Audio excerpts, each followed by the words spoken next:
অ্যাম্বুলেন্সকে ডাকা হচ্ছে।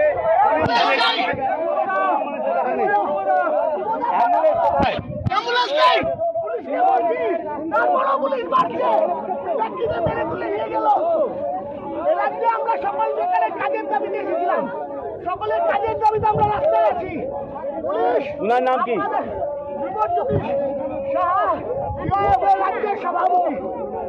রাজ্যের সভাপতি বুকে ব্যথা পাচ্ছে।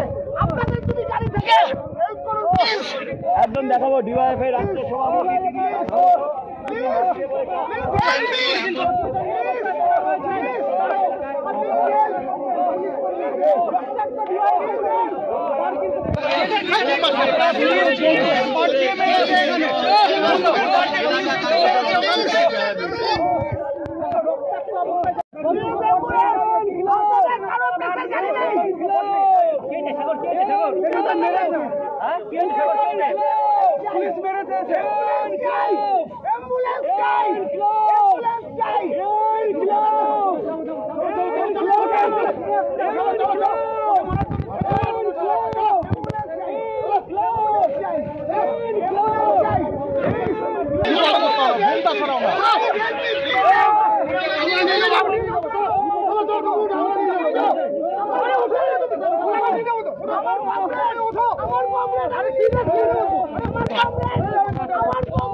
পক্ষ থেকে কানের পেছনে কিছু একটা প্রেশার ক্রিয়েট করে তাকে কিন্তু অচেতন করা হলো।